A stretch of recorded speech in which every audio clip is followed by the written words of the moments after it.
मानव समाचार, मानवता के हक में। मानव समाचार में आपका स्वागत है। मैं हूं अब्दुल रहमान।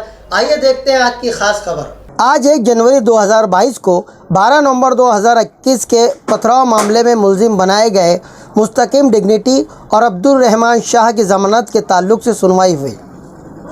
दोनों ही मुलजिमीन की तरफ से फर्दन जराह शहर के सीनियर वकील अजीम खान ने की और मोअज़्ज़ज़ कोर्ट को केस से जुड़े तमाम पहलू से आगाह किया। साथ ही पुलिस की तरफ से लगाई गई संगीन दफ़ात की मुखालफत भी की। आज शहर की DYSP लता धोंडे भी कोर्ट में हाजिर रहीं और अपना बयान दर्ज करवाया। दोनों ही फरीक़ैन की बातों को बगौर सुनने के बाद अदालत ने वक्त की कमी की वजह से सुनवाई पीर तक टाल दी है।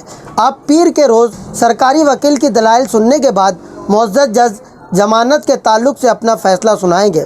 हमने इस ताल्लुक से सीनियर वकील अजीम खान से बात की और उनका पक्ष जाना। सर, आज मुस्तकीम डिग्निटी और रहमान शाह ये दोनों की ज़मानत के ताल्लुक से आर्गूमेंट होने वाला था जी। तो आज क्या हुआ पूरा मामला, कोर्ट की कार्रवाई आज क्या हुई? जी देखिए, आज मुस्तकीम डिग्निटी और रहमान शाह के दोनों की अलग-अलग ज़मानत एप्लीकेशन पे हमने दोनों की तरफ से जीरा किए। लता मैडम SP भी हाजिर थे, उन्होंने भी उनके जवाब दिए। वक्त की कमी की वजह से सरकारी वकील ने मुद्दत मांगी और पीर के रोज़ अभी सरकारी वकील का आर्गूमेंट है। हमने आर्गूमेंट में बताया है कि भाई मुस्तकीम ने तकरीर किया है, तकरीर का टेक्स्ट भी दाखिल किया है कि भाई जो इशू था वो मज़हबी इशू था और हमारा हक़ है, बुनियादी हक़ है कि उसके ख़िलाफ़ हमारा गम व गुस्सा बताना। तो हमने गम व गुस्सा बताया। पुलिस ने कहा कि इन्होंने बोले काली फीत लगाने को बोले, काले झंडे वो भी माने और बताया कि भाई इवन जजेस वगैरह भी जब हमारा कोई रहता है तो काले झंडे लगा के काम करते हैं, वो कोई बात नहीं हुई, वो तो हक़ है हमारा। इज़हार गम बताने का या अपनी नाराज़गी बताने का तरीक़ा है, वो काली फीत लगाते हैं तो वो लगाए, हमने उससे कोई इनकार नहीं। लेकिन हमने कोई भड़काऊ भाषण ऐसा नहीं दिया, हमने पूरी तकरीर पढ़ के बताई कि तकरीर में कहीं पर भी कोई ऐसा मवाद नहीं है जिससे फसाद बर्पा हो सकता था या फसाद करो बोले या किसी चीज़ का नुकसान पहुँचाओ या पुलिसों को मारो बोले।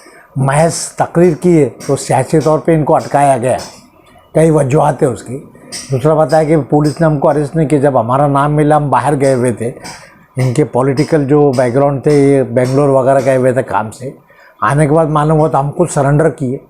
हमने प्रेस कॉन्फ्रेंस ली और प्रेस कॉन्फ्रेंस लेने के बाद में रैली निकाली और रैली निकाल के हम खुद हाजिर हुए। तो हमारा कंडक्ट देखिए, कुछ केसेस बताए पुलिस, तो हमने कहा ये सब केसेस जो है ये पॉलिटिकल केसेस है, 133 135 के। सिर्फ एक केस सिविल हॉस्पिटल के, तो उसमें MLA भी हमारे साथ एक्यूज थे और वो भी झगड़ा इसलिए हुआ था कि डॉक्टर इम्तियाज़ बरत रहे थे, दवाइयाँ नहीं दे रही थी मुस्लिम लोगों को, कोरोना का माहौल था, इलाज नहीं किया जा रहा था, उस पर एक झगड़ा हो गया था तो उसको वो कोई पुराने केसेस नहीं है और कोई ऐसा रोल नहीं है जो इस जगह पे मौजूद थे इन्होंने पत्थरबाजी की या किसी को बोले पत्थरबाजी करो। अदालत ने मुअज़्ज़ज़ जज ने बहुत बारीकी से तमाम नुकात लिख लिए। वैसे रहमान शाह के ताल्लुक से बताया कि भाई उनका किसी सियासी पार्टी से ताल्लुक़ नहीं, किसी मजहबी पार्टी से ताल्लुक़ नहीं, सिर्फ शाह बिरादरी के वो सदर हैं, अपने काम से जा रहे थे, जगह दिखी, लोगों ने कहा यार आप भी बिरादरी का ये इशू है, तो जज्बाती तकरीर कर दी उन्होंने। लेकिन उनकी तकरीर में भी कोई ऐसी बात नहीं थी। अब उन्होंने कहा मर जाएंगे कर जाएंगे, तो ख़ुद के लिए कहा लोगों को मारो, ऐसा नहीं कहा, बताने के लिए कि भाई हम इस्लाम के लिए अपनी जान में कुर्बान कर सकते हैं। यार थोड़ी कुछ जज्बाती तकरीर की, अगर जज्बाती तकरीर भी की है और ऐसा कोई दोनों ने किया है तो उसमें 153 295 लगाना चाहिए था। 307 में उनका कोई रोल नहीं नुकसान का इसका उसका। तो भाई किसी हालत से ये 307 की जो FIR हुई इसका इत्तलाक इन लोगों के ऊपर नहीं होता। अगर इन्होंने जुर्म भी किया तो 153 और 295 IPC का किया है।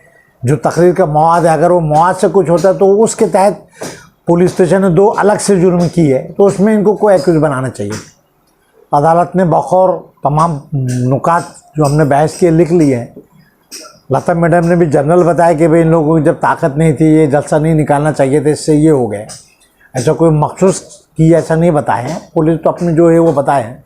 अभी पीर के रोज़ इंशाल्लाह सरकारी वकील की जीरा होगी दोबारा, फिर हम दोबारा जीरा करेंगे।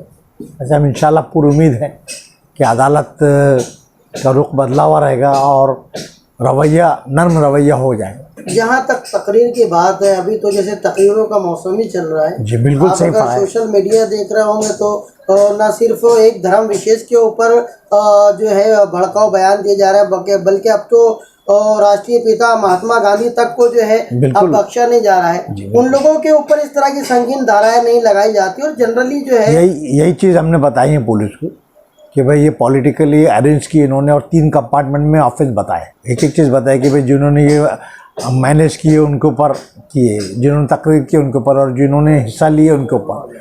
लेकिन ऐसा नहीं करते, लेकिन चूंकि वो नहीं बोले कि वो बेल एप्लीकेशन की कंपास से अलग हो जाता था, एक तकरीर सियासी कलर आ जाता था।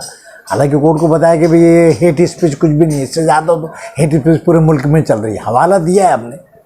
लेकिन पुलिस ने उनके खिलाफ नहीं की, ये नहीं बोले, क्योंकि वो एक रुख नया आ जाता। लेकिन हेट स्पीच में दी, और ये हेट स्पीच में दोनों की तकरीर नहीं आती। इन्होंने अपने गुस्से का इजहार किया, उसमें कुछ जज्बाती बातें बोले, तो अदालत ने बगैर सुना है। अब पीर के रोज़ क्या जवाब होता है उसका दोबारा हम सरकारी वकील के जीरा का जवाब देंगे इंशाल्लाह। तो अदालत ने पीर के रोज़ सुबह 12 बजे मैटर रखा है दोबारा। पीर के दिन जो है सारी पिक्चर जो है वो इंशाल्लाह क्लियर हो जाएगी।